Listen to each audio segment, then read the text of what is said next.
Happy Monday, everybody. Thanks so much for downloading or streaming the Be Our Guest podcast. We've got a heck of a show for you today. We're headed over to the UK with listener Lewis, talking about a 13-night transatlantic, westbound transatlantic cruise on the Disney Dream with his wife and two daughters. They're 9 and 1.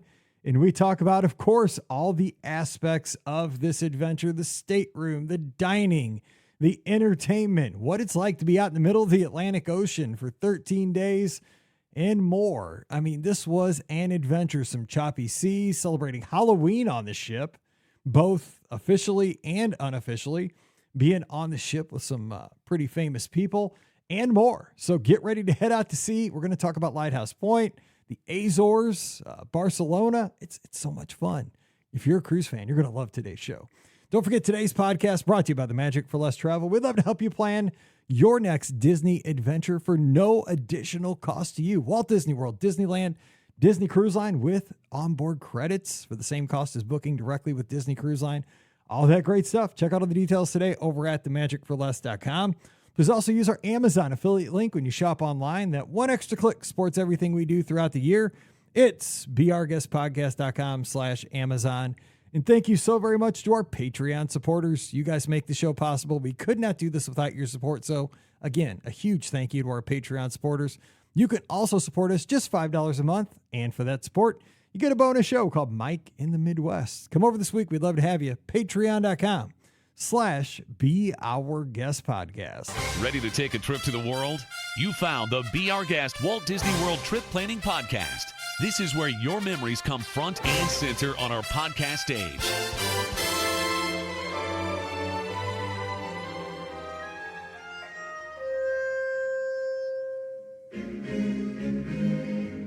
Welcome to episode 2682 of the Be Our Guest Walt Disney World Trip Planning Podcast. I'm your host, Mike Rallman from BeOurGuestPodcast.com and one of the senior agents over at the Magic for Less Travel. Happy Monday to you.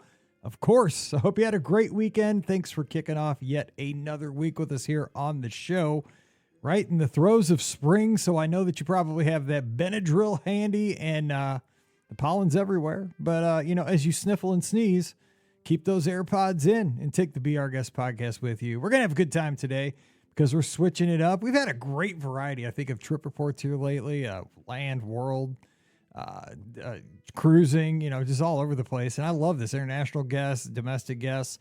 And today we're going back international, and we're talking about something we have not talked about here on the show in a very, very long time. We're going to talk about a transatlantic cruise on the Disney Dream with our good friend Lewis, who's staying up extremely late over in the UK. We love our friends over in the UK that stay up late with us. Lewis, thanks for hanging out with us late at night today. We appreciate you. What's going on?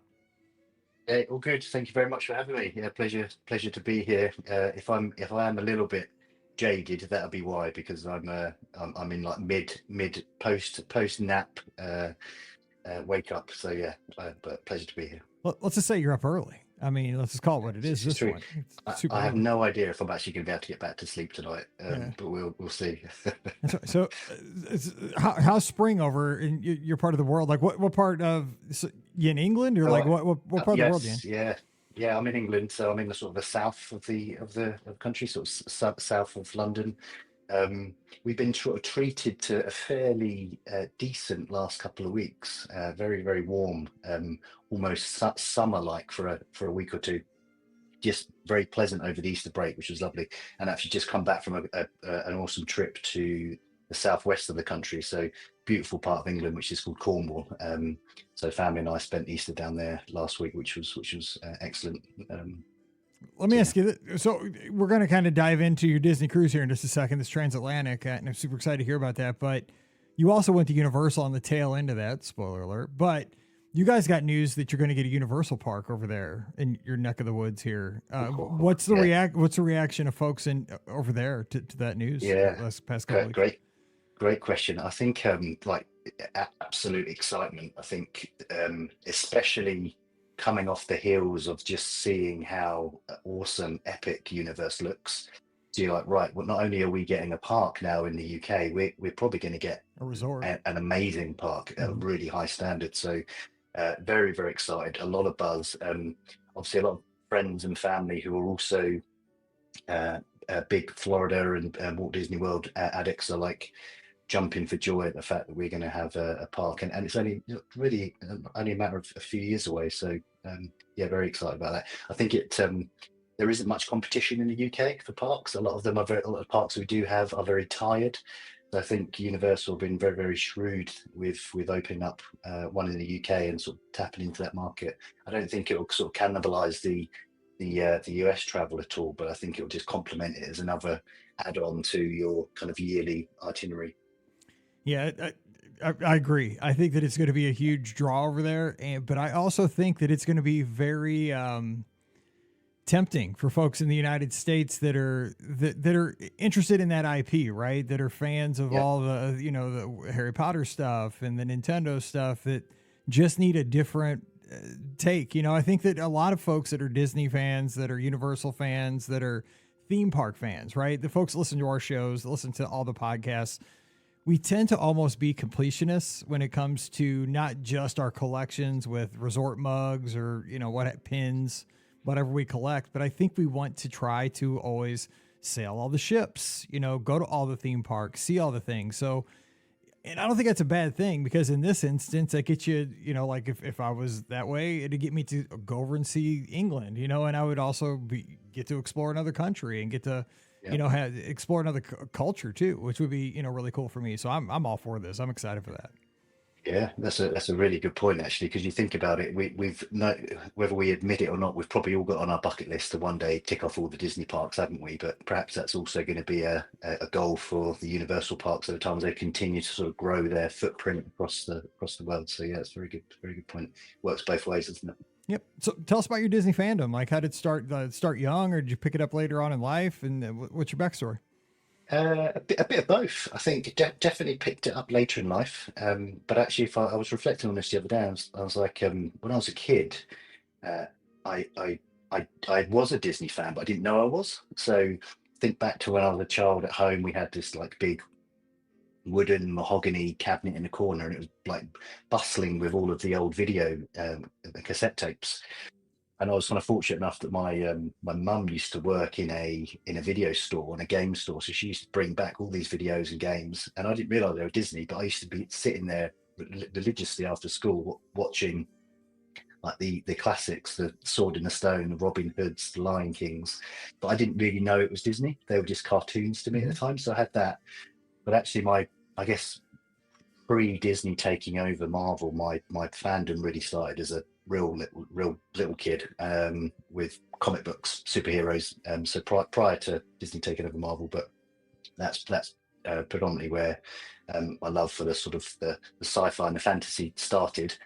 And then actually fast forward to like 2018, I had my first trip as an adult to Florida and to Walt Disney World, and that was because we were invited to go. At the time, my wife and my eldest daughter and my brother and his family, they invited us because they'd been before. So I didn't know there was 4 parks, didn't know that there were multiple, didn't know there was Animal Kingdom, Epcot, and they're asking me for advice on which parks you want to go to first. I'm like, I have no idea. And so we had 2 weeks in Animal Kingdom in 2018, and then like the rest is history. So we've been back like 3 times since, always staying on Disney property. We're very, very spoiled back then, because it was actually, looking back now, it was like a cracking deal that we had, because we were able to get like 2 weeks at the Animal Kingdom, full Disney dining plan, the one that we used to have where you just had too much food. It was like three sit down meals. Yeah. I mean, I don't know if you remember if you're talking about the days. I mean, I remember the days where like each person got an appetizer. I mean, that was ridiculous. I mean, everybody doesn't eat their own appetizer, but that's what we got, Then everybody got a dessert, and and the tip was included. It was wild back then. Yeah, and you had like 3 sit downs as well. So you're like, I remember clock watching, going, right, that's breakfast. In a couple of hours, we'd be back at our next reservation. I was like, it's way too much. So, but yeah, that's where it sort of started. And we've been back since, and I fell in love with the bubble and not wanting to be off site. And it's interesting how dynamics have changed over time. And like, obviously Disney's not a cheap place, as we talk about all the time, but it was like, you can see our dynamics shifted from getting the opportunity to go to Animal Kingdom Lodge the beach club, Swan and Dolphin on one of our trips, and then we do have another trip actually booked for the back end of this year, and we're going to give the Caribbean beach a try, as with the new flavour of the dining plan that's come back, which is also sort of a free add-on incentive, first time since kind of post COVID that it was offered to the UK guests. So we snapped that up, so we're going to give that a go towards the end of this year. It's about the right amount of food now. To be honest, like it's a decent, it's a good amount of food. Like back then, I mean, it was a great value. I mean, it was like but because back in those days, just to kind of close this out. Like that was back again. I was like you. I didn't know what was going on back then when that first dining plan came out. I just knew I got it because it was a great deal, and I used to carry around a big backpack because I schlepped everything for the whole family. Well, shoot, Mallory wasn't even born then. It was just my wife and Paige and myself. But we got so many of those desserts because you got a dessert with every quick service meal. So we always got those little cakes that had the little, confetti or stuff on top of them in the plastic containers. And by the end we'd stay for 10 days or so because my wife and I were both teachers. We had time. So by the end of the week, we'd have like 17 or 18 of those little cakes like in our backpack. And because we're just like, I can't eat another cake because we went to table service meal and you got the desserts, you had to eat that one. Snack credits, you couldn't keep that. Yeah, and snack credits, exactly. I was just like, oh my gosh, yeah, that's a great memory. That's why I love this show, because the memories that come back, and things change, but yeah, that was just. You're right. If you're on the deluxe dining plan, and that's what you're speaking of, was just. Yeah. I never did that. I was not that adventurous. I gotta say. That was a lot. we didn't do it the following trip. We were like, that was way too much. Like we scaled back for the following trip, which again was a free add-on. Yeah. I heard, you got to do, if you're going to do that, do signature meals a lot, because those were 2 credits, and that kind of makes it, work out in your favor. All right. So let's talk about the cruise. So what made you kind of decide? Was it just because the Disney Dream was going to be over in the UK, and that was an opportunity to sail from the UK over to Orlando? It was just kind of this looks like it's a perfect opportunity to get from point A to point B. We've always wanted to try DCL. I mean, what was the circumstance to get this cruise together? So it was a bit of a late booking. So we booked it in like the June, and it set sail on in the October of last year. So we weren't really going to do a big trip, but it was, as the year was going on, I was like, do you know what? I really need something. I need a good trip. So we was looking, and we had a flight credit that we could use from a trip that we cancelled the previous year. So we were looking at it, and we just had our youngest daughter, so we had a 1-year-old toddler. And when you kind of look at the prices across Europe for like an all-inclusive holiday, it's not much more of a jump up to start going, well, actually, where I really want to go is Florida, or what I really want to do is a Disney cruise. But I don't really want to have to deal with a toddler on a long haul flight both ways. Mm-hmm. So we're like, well, do you know what? There's this transatlantic cruise option that we've got. I actually found out about it because the year before we did the Anthem of the Seas and did the Norwegian Fjord trip. So pretty much, I think, very similar to what Scotty G did. Mm-hmm. We did that the year before, and I sat next to a chap on a rib boat on an excursion. And he was celebrating his 70th birthday, and he said, you know what, I've got another trip booked at the end of this year. It's a transatlantic cruise, and we're going, but it's the other way. It's the Royal Caribbean going back to New York, and it was like £1,000 for the trip. I was like, that doesn't sound quite right. He said, yeah, it's super cost effective. We just got to get our flights home. That planted the seed, and then we're looking, and then saw that the Dream was in the UK. It was going home for the season, and the prices were just too sort of irresistible to give up. Then combine that with the flight credit that we had, and the fact that I'd only have to deal with the toddler one way on the trip, it was like worth it was too good opportunity not to give it a go. And actually, one thing you've always said before, and what we learned from the previous cruise that we did, was that 7 nights is great. 13 nights, surely that's got to be even better, because we never see the full ship without that much time to just really absorb it. So that they're just they're very few and far between, aren't they? Like, you only have to do that sort of type of trip to get that length of time. So it was too good to give up. Yeah, the longest I've been at sea was 12 days. I did a back-to-back. I did 5 nights. Well, it was ironic back-to-back. It was one of the podcast cruises. We did 5 nights on the Dream. And then we got off and went to the next terminal at Port Canaveral and got on and did a 7-night on Freedom of the Seas on Royal Caribbean. So we did back to back on not just 2 different ships, but 2 different cruise lines. But sailing, consecutively. But that was awesome. That was really cool. But I've never done 13, so this is gonna be cool to talk about. But you mentioned kind of how you can get good deals on these transatlantics, and it's ironic because I was listening to another podcast that I love and support. This guy, he's just a guy from Oklahoma, or he's just like. He's kind of like I do Mike in the Midwest. He's kind of like that. Like he's just a regular old guy that just does a podcast out of his office in his house and works for the government and stuff. And he talked about how he's done a couple Carnival cruises just because that's what they do they live in Oklahoma. So the middle of the United States, they drive down to Texas cause it's close, a 6-hour drive, and just go out of Galveston or something. But they've done enough cruises where they go to the casino on Carnival. And so they happen to hit like one big jackpot on one of their cruises, but they put all their money back in. They put all the winnings back into the slot machine during the cruise. Well, because of that, they pegged them as high rollers. And so they didn't really spend any money. They just got lucky and hit a jackpot, but they put all their money back trying to, just playing throughout the, it was only like a 4-night cruise to the, like to the Western Caribbean or something, but they put the money back in. So then they got pegged as high rollers. Well, what they ended up winning was they won a transatlantic cruise. And I was listening to their, so you mentioned, they got a whole cruise, just like, like 13 night they came over because the ship that they went on with Carnival was doing a dry dock over in Europe. Yep. And they had to get it back to Miami. And they said, the cruise was only like half full when it came over and they got it for free. And, it was just an opportunity to take advantage. So yeah, you can get some ripping deals every once in a while on these things. You can, and I do think just on that point, I think when you, especially now, sort of the rise of cost of living, and also these trips aren't cheap anyway in the grand scheme of things. But actually, when you really got to start looking at where's the best place to spend your dollar or spend your pound, when I look at any cruising in general, in particular this transatlantic one, it's like you just feel like you've got a lot more value crammed into a period of time that you don't get anywhere else. So you kind of have that all-inclusive feel and the novelty of multiple new destinations to keep you going, as well as the excitement of a new destination on the other side of it that you do have to sort of fly home from. So it's just a lot more. I find your money spreads a lot further with that sort of trip. Agreed. Because you got it's that all-inclusive thing. You're getting great dining, you're getting outstanding service, high quality entertainment, variety of entertainment. That's why I can't wait to talk to you about that, because the length of the cruise. It's just so much. You're going to great places. So was this your first experience with Disney Cruise Line on the Dream for this cruise?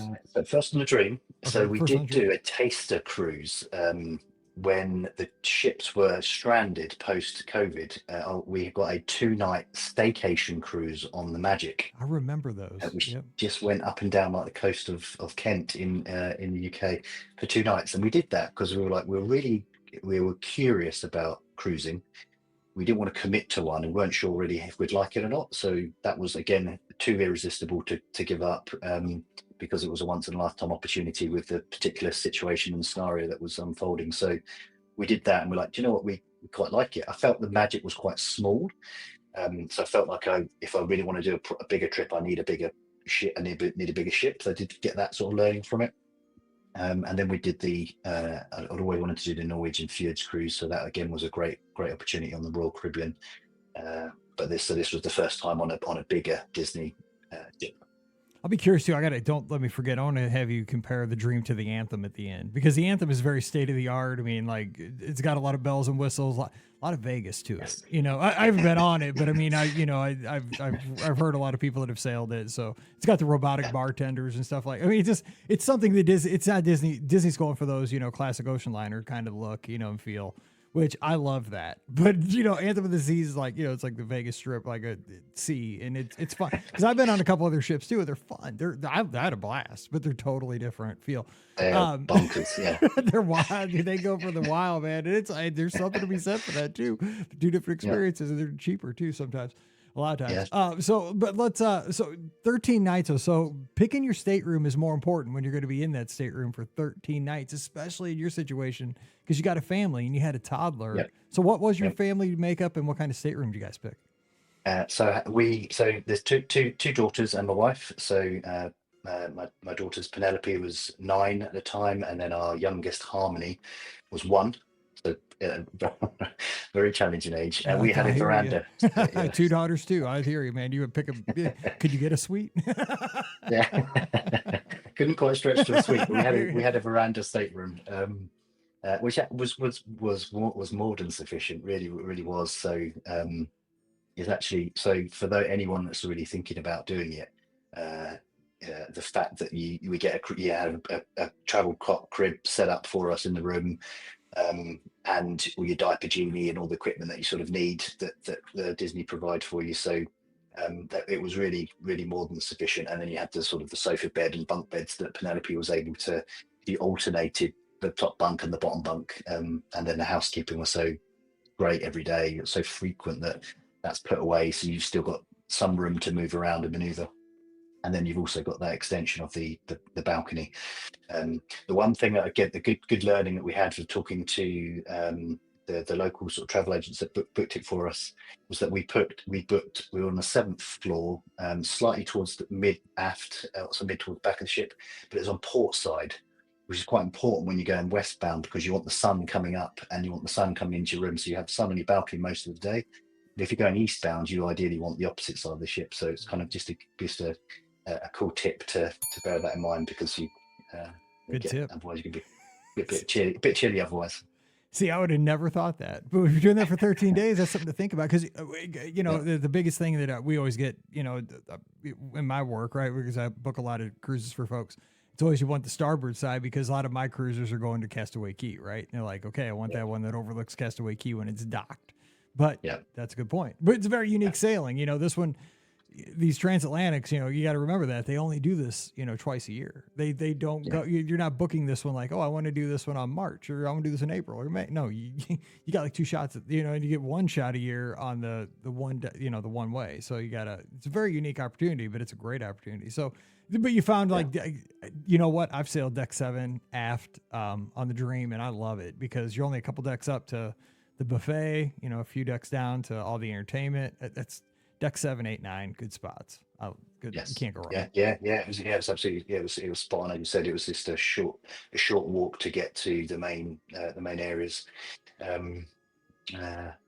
So there no qualms at all. Didn't quite realize how far back we were on the ship, and actually we went up most mornings. We were going the longest way to get to Cabanas, and we realized we could just go the opposite way and be up there in like a few minutes. But that's again the joy of these big ships. You got to fill your circles. I mean, that's if you're out there. It's gonna be 13 days on the ship. Let me ask you, because I want to get to some of the bigger things, but real quick, what'd you think of the kids? Did Penelope enjoy any of the kids' activities throughout the ship? I mean, what'd you think of like the opportunities for her to enjoy herself, especially on this longer journey? Good question. So a bit of context. So Penelope, so this is very relevant to your last couple of shows that you've had around introverts and extroverts. Mm-hmm. So Penelope, our 8-year-old, very introverted, very quiet, book reader, quite shy, didn't really know how she'd react to the kids clubs. On the previous one, the magic trip we did, she did go into the Oceanias Club, but when we went to pick her up, she had sort of taken herself off to the side and was sort of reading and colouring on her own, so kind of in her own world. So we weren't sure how she'd react this time. Harmony, our 1-year-old, opposite end of the spectrum, highly extrovert, extremely social. I hear you. Mallory is a nut. I mean, she's a cheerleader. She's crazy. Like, for her older sister, I can stay by herself. Like, it's a second child syndrome. Dude, they're wild. Yes. Look out for the second kid every time. 100%. Absolutely, completely. And there's an evolutionary trick there, isn't it? It tricks you into having another child, because it's like the first one was easy. They were quite compliant. Have another one. And then that's the wild one that goes out and it goes on adventures. So that's what we have. So do you know, another reason, going back to your very first question, another reason why we thought this was such a great option for the Transatlantic cruise was because of the kids clubs, and because we could pay for Harmony to go into It's a Small World and get a little bit of a respite from her during the day, and give us a chance to have some sort of parent time. So we had that. That was our expectation sort of set. the opposite happened whilst we were on the ship. So Harmony hated It's a Small World, so she didn't want to go into it. Penelope, we couldn't get her out of the Oceaneers Club. Wow. So she suddenly summoned this independent extrovert nature and was like, just no, I want to go in there. Like, can I go in there? Can I go in there? Can I go in there? Even on the nights where there were the big shows, she was like, no, I just want to go into the Oceaneers Club. We're like, no, actually, come watch the show first, and then go into afterwards. And we would like to see you a little bit during this vacation. yeah. Because then we're like, oh, what do we do? We like twiddle our thumbs a little bit. We don't have our children to look after. So yeah, it's a balance. So she really loved it, and that was our first. We made a beeline for the Oceaneers Club when we first boarded, because that's when you sort of register and you get the magic bands for the kids, and it's an open house, so that's when parents get a chance to go in there. And I'm like, yeah, these are some seriously awesome kids clubs. Like they are. That's what I would have wanted when I was a kid. And there's a whole sort of I mean, you know this, but in the Oceaneers Club, you've got all these different sections, haven't you? So you've got a huge Toy Story section. So when we went into the Oceaneers Club on that open day, you met Jessie straight away. She came out, and that is like Harmony's number one character, like absolutely obsessed with her. So it started to trip off on like this massive high, because first character, she took one of the only two toys she took on the ship with her was her Jessie doll. So she got to see her there. That was awesome. And then the opposite side of that, you've got the big Avengers sort of room. So you've got the Spider-Man costume set up, and you've got the web slingers activity, which I think was a fairly new addition from the dry dock. So that again was like amazing. And you've also got all the Star Wars area. So yeah, we couldn't keep her out. And what we learned when you drop the kids off, they kind of scan their magic band and they go in. So really, really secure. They do the cool little wash their hands, all clean and hygienic. What we also did with the cast members, because we were so like concerned about Penelope, we said to them, look, can you find her another child of girls around 9 years old? So like, yeah, sure. And they already knew who they were, and then they made the connection, and that was like made it plain sailing from there on out. So that was a kind of a cool tip to they will help to connect your children with other like-minded like age groups. So. That's what I was wondering. I was gonna be my follow up, is did she make like a buddy during the, because with that long of a cruise, I remember one time we did a spring break cruise on the Wonder. Paige didn't go because she had a soccer tournament. She was in high school at the time. Ironic thing was that it got snowed out. She didn't even get to play the soccer tournament. She didn't go on the cruise with us. But Mallory quickly made a buddy. I still remember her friend was from Miami Gardens, and they met in the kids club, and they were like inseparable throughout. It was only a 5-night cruise to the Western Caribbean, but those two, like, we ended up eating dinner with them every night. The parents and everything, they were, because we have pictures. I see pictures of them all the time in my Google photo memories, and I'm like, who is that? Yeah. Oh, that was your friend from that one cruise that we went on. And, we never saw him again, but it was like they were fast buddies for those 5 days, So did anything like that happen for her on the cruise? It absolutely did, yes. There was this, she made quite a few friends, but there was one particular pair of sisters that were on the ship, were very similar age, who were on the ship with their mum. So they were always in the kids club fairly late. So she made really good friends with them. And then we watched some of the shows with them as well. And we also got good friends with her mum. So and they were from the States, so she was absolutely besotted with them. It was interesting over a little while, because what started to happen with the slightly older sister was making friends with Penelope, and then her younger sister was getting a little bit disgruntled because she was sort of getting like end up becoming the third wheel in that little trio. But guess what? That's how life's going to be. Getting a little fast forward into how the social circles will unfold in high school, in middle school, especially middle school. All right, so let's. So much to talk about. So let's talk about some of the. Let me ask you this, because a lot of folks sail the Western Caribbean or the Bahamas that listen to our show. Most definitely, you're coming across the Atlantic. So this is definitely you're going from point A to point B. Different kind of voyage, covering a lot of ground. We'll talk about the destinations you stopped at, Barcelona, the Azores, stuff like that. But in general, rough seas, because, this is one of those things. Like, you're out in the middle of the Atlantic. What was the conditions for the most part? Was it anything that was concerning, smooth? What would you think? So day two, so we left Southampton day two. We're heading around the Bay of Biscay, so around France, and that evening, in the night, I can feel the swaying.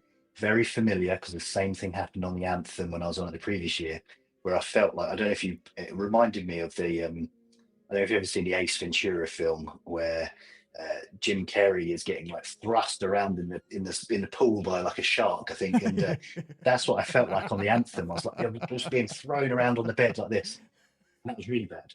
On this one, it felt a bit more gentle until we woke up in the morning, and then all of a sudden we heard this bleh, and Harmony had been sick, and then a few minutes later, Penelope was sick, and then my wife Amy got up and she was like, "Oh God, I don't feel too good either." And then I was like, "Oh no, what's going on?" Then I got up and I was like, "Oh, do you know what? I don't feel too good either."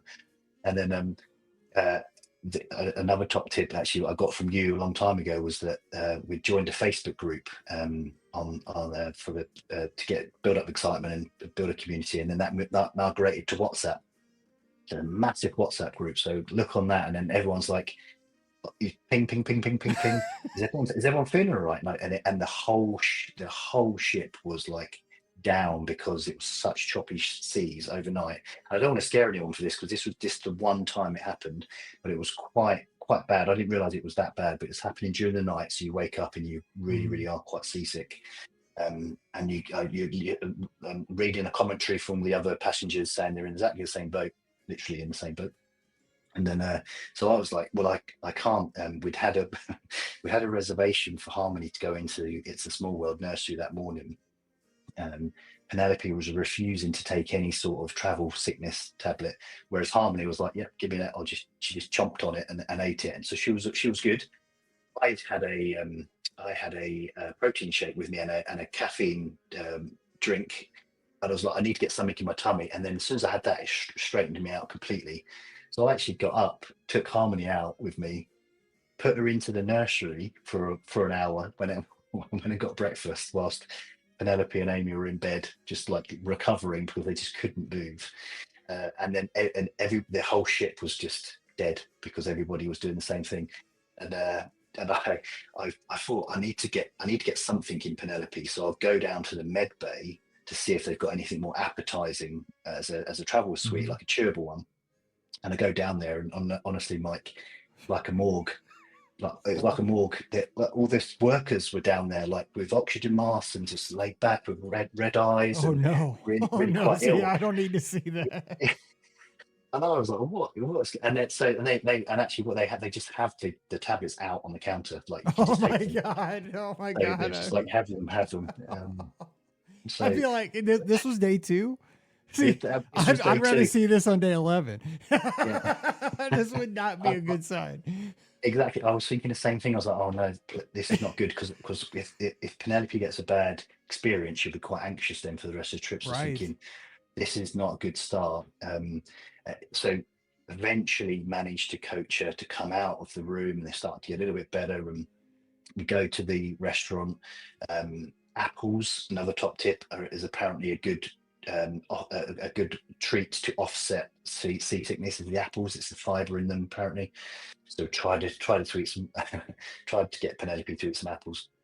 And then we ended up doing napkin folding straight after, like later in the day. So let's go do something. So she sat there doing this napkin folding, really good as well. She's really good at remembering the patterns and doing it. But she's there like this on the table, like just still ghostly white, and it really did wipe the ship out. But that was bad. Apparently, the Bay of Biscay is notoriously quite choppy, and there was the aftermath of a cyclone as well, which made it quite worse.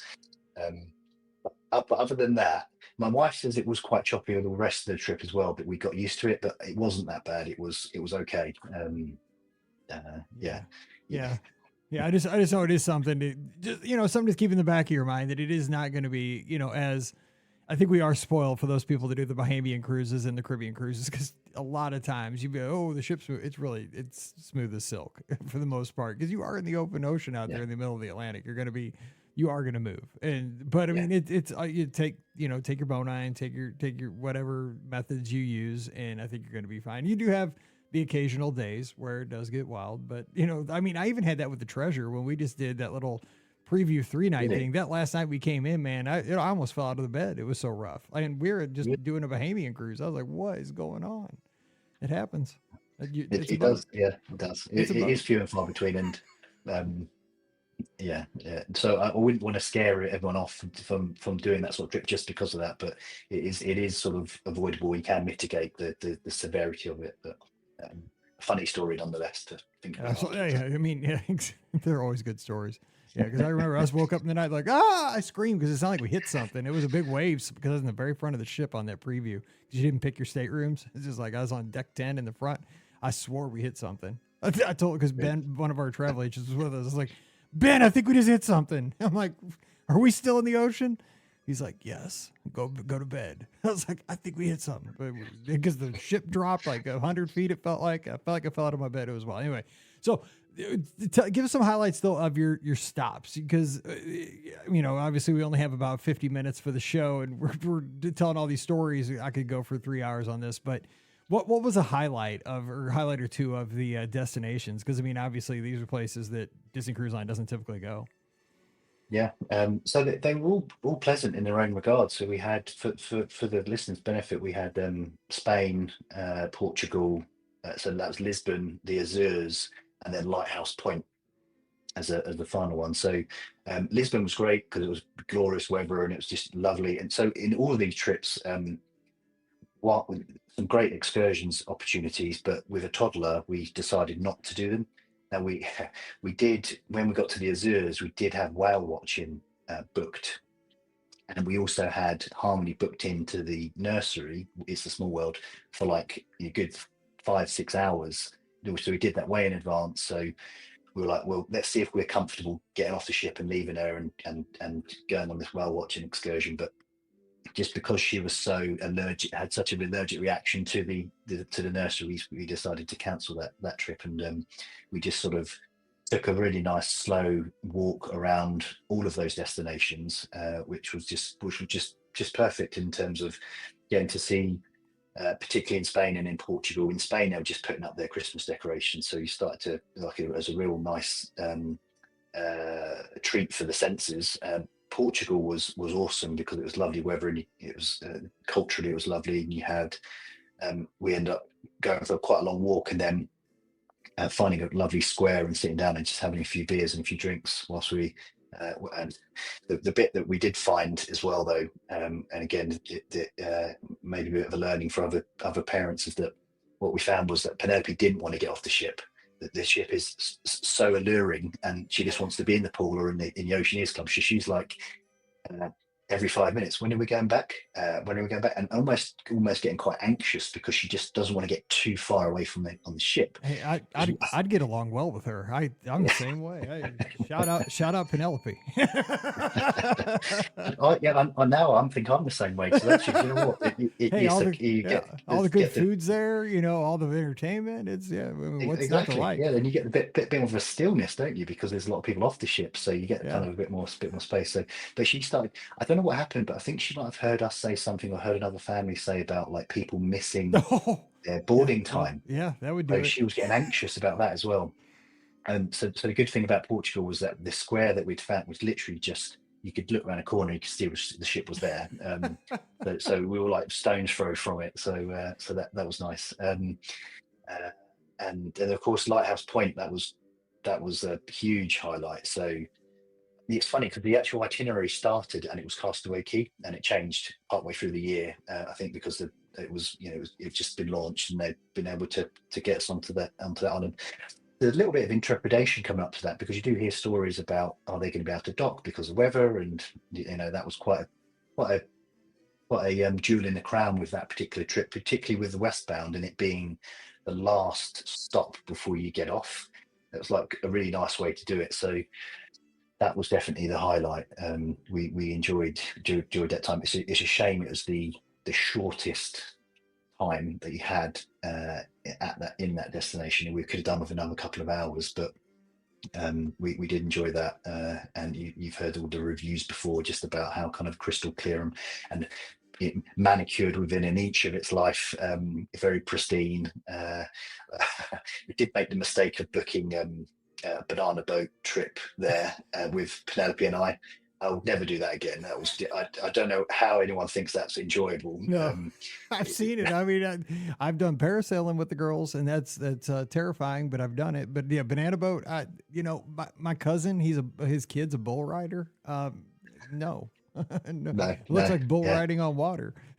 yeah. Yeah, yeah, it is. No, it was terrible. Like, and poor Penelope, she was sat in front of me, and then she had another guy in front of her, and he jumping up, and then he would jump up and go back and like land on her hands, Yeah, yeah. and we had to wear these goggles. So I couldn't see anything. Would have been lovely views because he was going around by the ship. I couldn't see anything because it was all like the eyes were stinging. It was all steamed up, and you're holding on for dear life. It's hurting your hands. I'm like, this is torture. Like, this is What it not. is, it's entertainment for everybody that's not riding the banana boat. Everybody's cracking up at you guys. That's what it is. But you're paying the money. Yeah, I mean, the boys next to us on cause two rows on this bar, but they would seem to be loving it. Oh yeah, they're psycho. But yeah, that's slightly psycho. But yeah, so that wasn't for us. But yeah, the rest of it was lovely. The food was good. There's definitely some like opportunities to like optimize the experience a little bit out there because like it's when you get your food, you like get these slippery trays, and it's quite a long walk to get to like where you're going to sit down and eat it. So you're like, and you've obviously got kids or anything, and there are quite a lot of people were dropping their trays and food going everywhere because there's a little bit of option to improve there. But the walk, everybody kind of has something to say about the walk along the jetty. We timed it. It was like 8 minutes for us to walk, but we're quite brisk walkers. That was quite easy to do, and the tram was like 6 minutes. So that was so super simple, not much turnaround time. When we were going back because you have to go get on the tram to go back to do the banana boat, there was already this sort of slightly elderly couple of ladies on the tram, and I could hear them talking. They're like, "Yeah, that's it. We've seen it. Now we'll go back to the ship." And it was only about 10:30. So they literally just got off. They're like Penelope. They're Penelope spirit people. We're good. We're going back to Cabanas. Yeah, we've done it. We ticked it. It was a tick box. We've done it, and we're going back. Yeah. Oh my gosh! You already beat me to Lighthouse Point. I haven't been there yet. I get to go in July, and I'll probably drop. No, I'm gonna have a nightmare tonight that I'll drop my tray in front of everybody. So. Because I'm a klutz. I'm a big klutz. Some seagull's going to come dive bombing me, and I'll drop my ribs or whatever they serve, and it'll just be all over me. And I'll just have to jump in the ocean and wash up. No, I can't wait. It looks beautiful, and it's a great experience. And, I don't mind walking. But I know they got to do that to keep the place pristine because that's why they did that, to keep everything nice. Yeah. So let me ask you a couple other things I want to get in here. Entertainment dining. So with a cruise of that length, 4 or 5 night cruises, they typically, just recycle the adult entertainment down in, it's Evolution, right? The adult club. And I don't know if you guys spend time there, but on the Dream, yeah, cause it's the Tube on the Fantasy. Like all these ships nowadays, there used to just be 4 ships. Now there's too many. But they have, but like you said, what I enjoy the most, I've always said this on the show, is that, the smaller things like the trivias, the towel folding that you mentioned, the walking tours, stuff like that. But I mean, you also have the big Broadway shows in the Walt Disney Theater. But what was the entertainment like? Because for 13 nights, you really have an opportunity to explore and kind of pick and choose what you went to. So what stood out for you guys? So the shows are definitely a highlight for us. So my wife and Penelope actually have grown up sort of doing amateur dramatics and shows at the theatre, and so that's definitely our thing. We love doing that. So the shows are really important that we got to see them. With trying to solve the conundrum of having Harmony, the 1-year-old. So we did solve that eventually. What we found was to get her into It's a Small World, actually we put her in there and let her sleep. So for some reason she was okay to sleep in the nursery. So that allowed us to put her in there whilst after our dinner, we'd put her into nursery, she'd sleep, and then we could go watch the shows. So that was a hit. In terms of the shows, crikey, there was so many, and as you know, like they are such a high quality. So it was very hard to find before the trip, like what would that itinerary look like? Because I was thinking, well, surely they're going to repeat some of the big shows, because I was sort of worried that they would like be so busy you might not get into them because one of your shows. That was definitely not the case.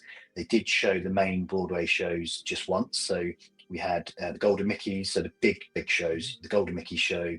We had the Beauty and the Beast show, and then we had the Believe show was the second to last night, which I think is a hit for you. And that gets on the heartstrings. All the dads are out there like, what's going on? Especially at the end of a cruise. Oof. Man, it's the worst. I kind of wish they'd done it at the start of the cruise because you're like, oh yeah, it puts you in the right mindset. That's true. That's a good point. I never thought about that. Yeah. But so we had those are the three ones, and then interspersed in between them, you had all these other shows like variety performances. So we had it was amazing. We had Michelle Knight performed. So we had an evening with Michelle Knight. So she's been in Broadway. She's been in many of the shows around Walt Disney World. So she was in Finding Nemo musical. So she did an evening with her, and that was phenomenal. Like, she's a fantastic singer. And I actually went to see that. I just went on my own that night because Amy was tired and Harmony wasn't in the nursery that night. So she just stayed in with her, and I went out and watched that show. So that was super excellent. So she did like smash hits from Disney right through to Wicked and others. So that was good. We also had like a lot of America's Got Talent finalists and winners in there. So we had a guy called Eric Jones, who's a magician. So he performed, which was really good. A ventriloquist was there, and we also had another like a cappella band called Moonshot, who Michelle Knight was also in. But then there are another number of other singers and performers in that band who were also performers in Walt Disney World. And that was good fun because they were excellent. So a proper a cappella band and very, very comedic. So there was like lots going on, as well as I forgot this as well. I think one of the first times I went to the cinema, so they were showing the Deadpool Wolverine movie. I was like, I've got to see this in the Walt Disney Theatre. So it was like that level of variety. I was shocked at, because you had something pretty big each night, something we could take it, and there were other singers as well and other performers, but those are the ones which really stood out that we really wanted to protect, and they were significantly high standard.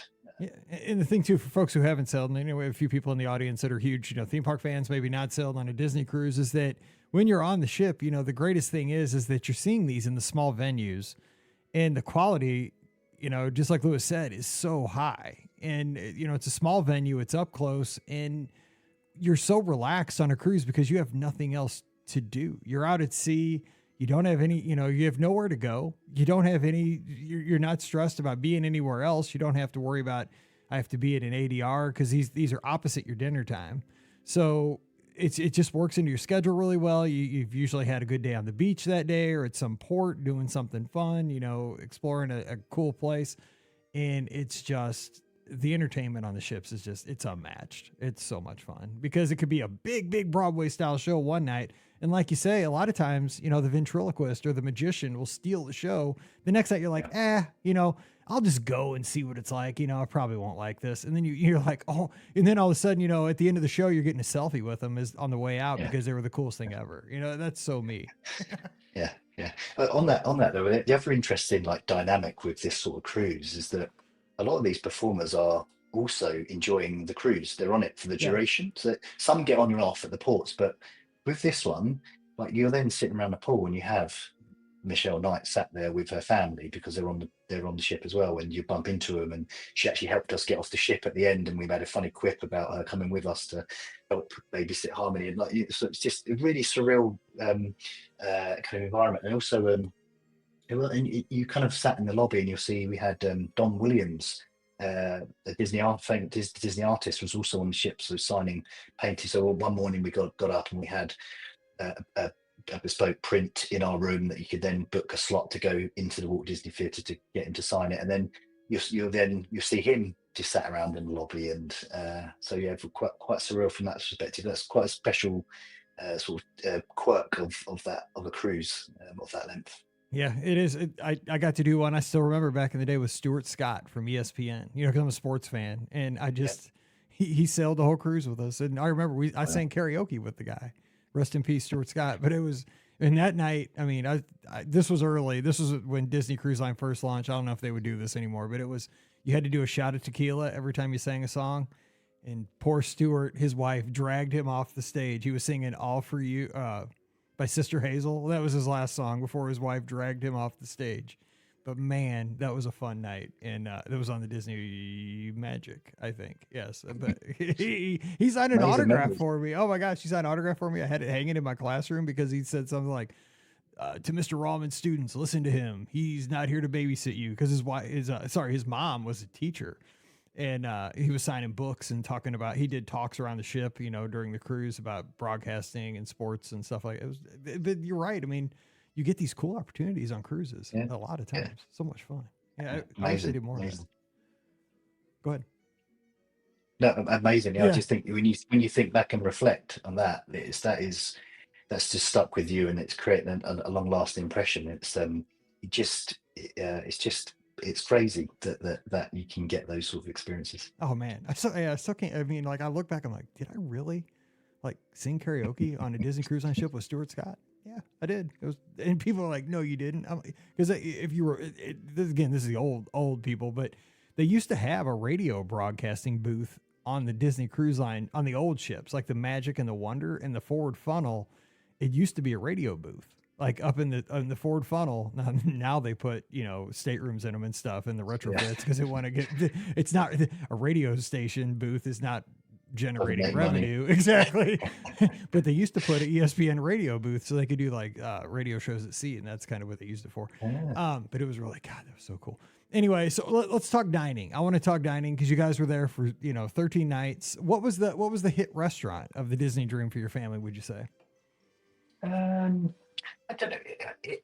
I guess we got a bit spoiled in the end because you got to experience. So it was, and again, we didn't know what the loop would be, but it was literally you would loop you'd have the three main restaurants, so Animator's Palette, Royal Palace, and Enchanted Garden, and they were just on loop. So you do them one night, one the next night, one the next, and start again all throughout the whole trip. So you get to go on 3 or 4 times.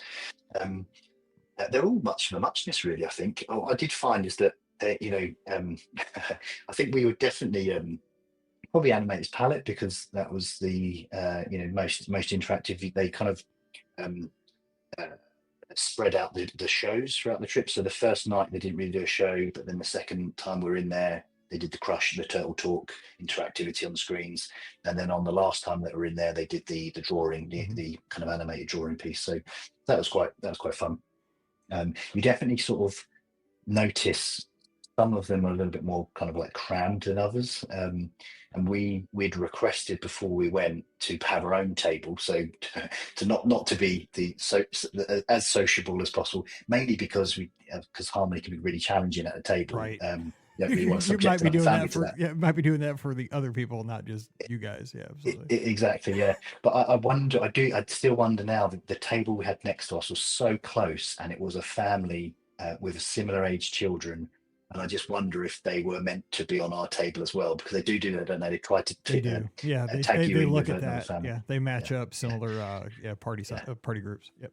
Yeah. So yeah, it did feel like there was just a tiny enough gap to go. Look, you're on separate tables, but you can't.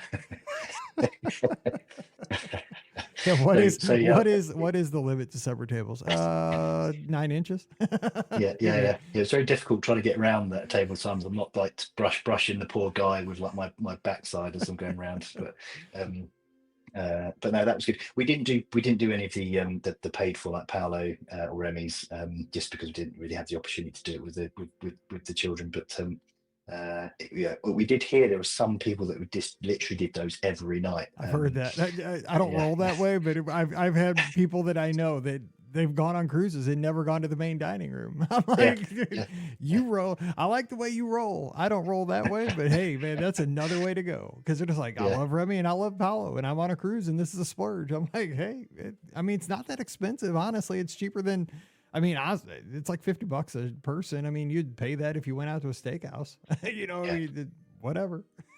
Yeah. So yeah, we definitely went rolling like that this time. But we had a great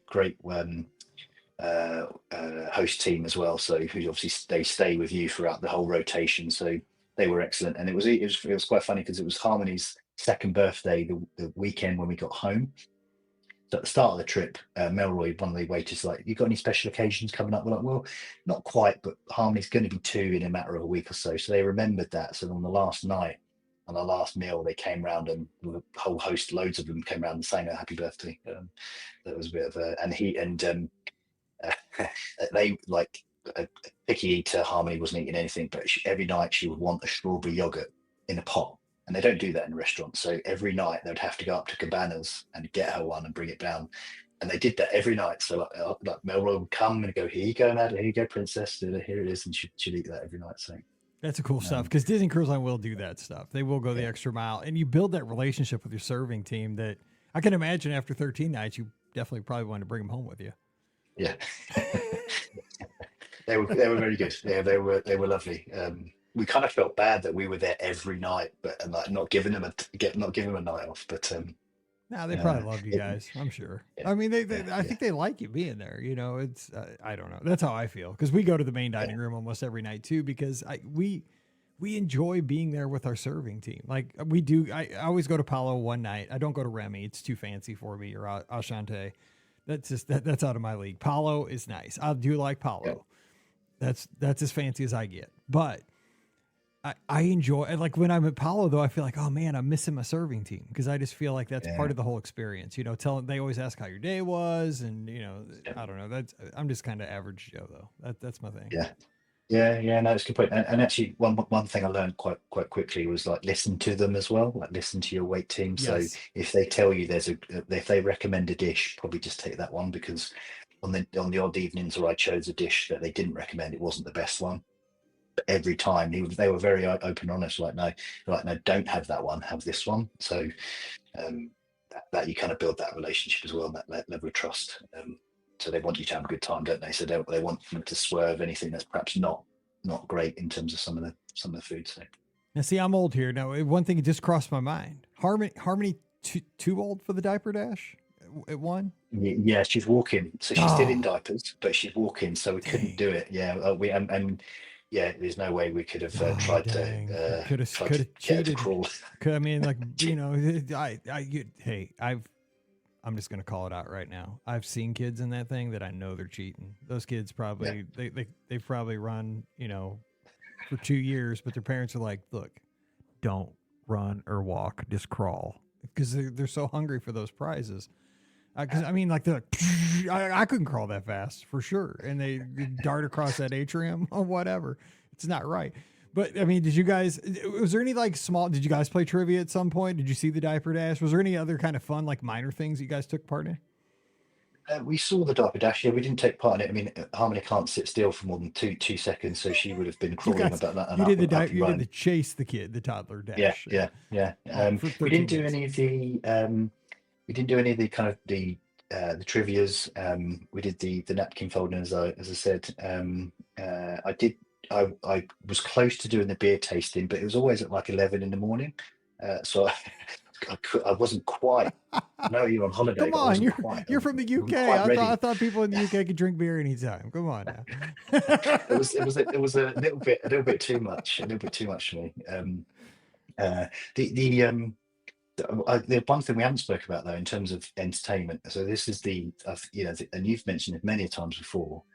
But just you are like inundated with character interactions. Yeah, absolutely. Aren't you? So that is what took up our whole time. We were on a complete conveyor belt and loop of that lobby area, and just like the moment you've queued up for one on the mezzanine, you're like they check in, check out, and you're like, well, there's another character coming. That's you walk all the way around, you queue up again, because the thing we learned on this trip, this is Harmony's first time with characters, and she is that kid that will give you that moment of she's running and sprinting up to those characters and hugging them and trying to, like, she's going around behind them and trying to pinch their behinds with Donald and Daisy. So the character, you are absolutely spoiled with it. You cannot get it can't go more than a few minutes without coming across characters, and you're like, you have.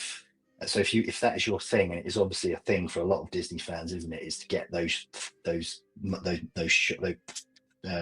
rare photo opportunities with certain characters. So you're getting totally different costume changes. So when we got to Spain, for example, they're in their sort of Spanish outfits, and Oh, cool. before we got off the ship, we'd already met like 4 or 5 characters, and this was like really early in the morning. So you'd had, and you're getting different combinations as well. So you had like Chip and Dale and Pluto together. It was a trio shot in their Spanish outfit, and um, you have the Princess Parade that you can book as a bookable activity. So we did that one morning as well. Actually, it's funny enough, that was the morning that everybody was sick. So I took Penelope. It was just Harmony and I on that trip. I took her to see the Princess Parade. So yeah, that is it. And the one thing you get on these cruises, which you get, I don't think you get anywhere else, is the with all the characters together on the stairs photo opportunity. So um, you had that 3 times on this cruise. So you had them in their traditional outfits. So all of them. So you had Minnie, Mickey, Daisy, Donald, Goofy, Pluto, Chip and Dale, all on the stairs in their traditional outfits. You then had them in their cruise outfits on another shot, and then you also had them in their Halloween outfits because we were on the ship during Halloween. So that was also another massive event that day, which we can talk about as well, because that was again, we weren't sure how Disney were going to celebrate Halloween on the ship, because it wasn't a Halloween of the High Seas specific itinerary. So we weren't sure if they'd even have any of the decorations, but they did. So that morning, all the characters were out in their Halloween costume, and they did a Halloween party in the lobby area, which was like really pumping. They'd come out and it'd be a big dance party with all the characters on the balcony, and obviously all the guests were all dressed up in their outfits as well. And actually, just one other thing on that, which was like outrageous. So that Facebook group I mentioned did a self-organized trick-or-treat hunt. I was going to ask about that. Is there trick or treating around the ship? But you guys did it on your own? Yes, so we did on, because again, there was no communication. Nobody knew if Disney were going to do anything. So the Facebook community took it on themselves. So the organizer of that group said, right, meet me in the lobby at this time, bring candy with you on your trip. So we packed loads in our suitcase, as well as everybody else. And then you should have seen this sight in the middle of in the foyer, lady with these massive bags just getting candy piled onto her. And then we commandeered the entire deck 4, and they had volunteers that stationed all the way around it. It spanned the entire deck 4. That's there was so that cool. many volunteers, and all the kids then did a whole loop of trick or treating. Everybody in their outfits. Some people went like to town on their outfits. I don't know how they fit them in their suitcases. Like that Michelle Knight, who I mentioned, she was there with her whole family, all dressed up in a different character from the Moana films. She was in like the big lobster kind of outfit, like a huge sort of one, like no, like similar size to your hot dog one that you run in. Yeah. But that honestly, that was one of those core memories, because we were walking around and everybody's so friendly, and you've got them handing out candy to both the children, and so that was great. And then we found out that Disney were doing a trick or treat as well in Cabanas that night. So, but it was nowhere near as good. It was just like they'd set up Cabanas. you guys put them to shame. Disney, watch us, the deck 4 thing. Yeah. So we went up to Cabanas, and it was the same. They just dished out loads of candy, a couple of stations as you walk around Cabanas and come out the other side. And so that was, pretty surreal. Walking around doing trick or treating on a ship in the middle of the Atlantic. Well, those kids will never forget that Halloween. That's for sure. I mean, they got a Halloween and a half. I mean, what a place to celebrate. And also, the families giving out the candy. Wow. So we're running way long, and so we're going to have to kind of leave Universal on the back. But you seem like a pretty techie guy. Now, let me ask you this. 13 nights on the Dream, having all these, great memories. You get to relax. You're making all these memories with your wife and your daughters. How did you document this, and have you done anything as far as, have you made like a video of this when you got home? I mean, Scotty G's the big vlogger now, and he puts his stuff on YouTube. I'm just curious, like, how people try to remember these memories now with their families, like the archive special trips like this. Have you done anything like that? Because I just try to give people ideas, because these trips are special. Like, how do you make sure that you're gonna be able to go back and relive this adventure a little bit later? Yeah, well, fantastic question. So yes, so all of our big trips, I will document using video phone or GoPro is usually my go-to device to capture as much footage as possible. And then I typically then stitch that together in daily montages of what we've done, coupled with a meaningful soundtrack from the trip itself. So Michelle Knight's songs have featured in a lot of our home video. I stitch all the days together and create a whole video that we will watch quite frequently throughout the year as that way to kind of constantly get that little bit of Disney hit. The interesting bit when again this came out of the Facebook group, and I've used it for this video. We used AI to create a bespoke a vacation song for us that gave us all the lyrics for a song. So ChatGPT for a song, you type in the brief, this is where we're going, these are the destinations, this is the family, this is what we like doing, that we don't like doing, comes out all the verses and the chorus. And then use another AI app. I can't remember the name of it now. Maybe Sunseek, something like that. I know the that sings it. Yes. Okay, because I listen to a lot of tech podcasts and I know what you're talking about. Yeah. So we put the lyrics into that, create the song, and it was amazing. So that is now the start and the end of my holiday video. And it's fantastic. Like, it was such a good hit. That is incredible. That is incredible. I love this. You used AI to make the lyrics. So you had another AI sing the AI generated lyrics. Oh my God. We're living in the future. Yeah. Oh, you need to make, tell me that you have not made one of those AI action figures. Have you not made one of those? I actually have. Yeah. I think I might have started. I think I started the trend on that because I did it. I did it as a joke for my brother, because he bought me an action figure for my birthday recently, and I've got it over here. So a Marvel action figure, and so I, as a joke, sent him one back of him as an action figure, and then all of a sudden, the next few days, I could see everyone was doing it online. I was like, oh crikey, what did I start this? It was just coincidence, but yeah, it's pretty cool what you can do. Yeah, we're using AI to burn down all the trees, use all the water in the world to make these stupid action figures on ChatGPT. It's terrible. But here I was that Friday night making, one of Riley, our dog, with all of her accessories. So it's terrible. Anyway, no, I love that. I'm just curious because, we have the opportunity. We talk to thousands and thousands of people through the show. And I think one of the greatest things we can do is give people ideas for how to not only document the trip during the vacation, but you don't want to leave those videos, those photos on the phone, and I think that's 90% of us do. I'm terrible about that, right? You need to take that and turn that into some kind of a product, put it on YouTube. YouTube's free. And that way grandma and grandpa can see it. They're sitting at home maybe, and they want to see the grandkids. And, it used to be so much harder. You had to send them a DVD or something. And that was such, to show them how to get the DVD player hooked up to the TV. Now you can just send them a link or, drop it into Dropbox or something like that. So I just like to give, people something to think about. And, you've gone, I love the way you've done that. And you've opened a whole new Pandora's box for folks. They're going to be writing lyrics and coming up with AI generated vocalists. That's great. So.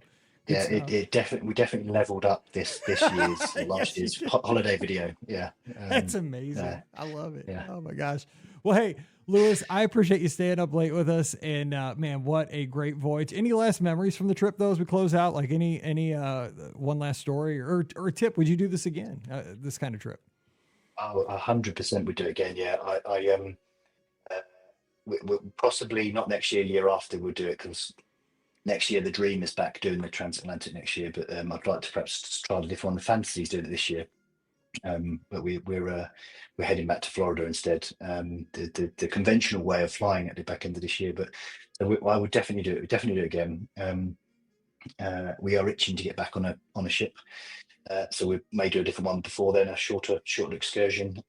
But in terms of kind of lasting tips, I would just say from manage your expectations for these sorts of trips. So as I kind of said at the start, we had these sort of expectations it was going to be the best possible combination of trip with the type of youngsters that we had, and they completely did a role reversal on us and changed how they react in those situations. So I would say any of these big trips, we typically hold them up as they have to be perfect, don't they? Otherwise it's failed. But that's not the case, and have that degree of fun, of flexibility, and fluidity in your planning, and be a bit more chilled with it. I think that's the lasting thought that I have on our trip. All right. Well, thanks again for staying up late with us. It's great to meet you, and hope we can talk again down the line after some more of your adventures. So have a happy spring, and great talking to you today. You too. Thanks, Mike. All right. Don't forget our show, always brought to you by the Magic for Less Travel. We'd love to help you get out there and see the world. Walt Disney World, Disneyland, Disney Cruise Line, even Adventures by Disney. Just check out all the details today over at themagicforless.com. Please also use our Amazon affiliate link when you shop online. That one extra click supports everything we do throughout the year. It's beourguestpodcast.com/Amazon. And thank you so much to our Patreon supporters.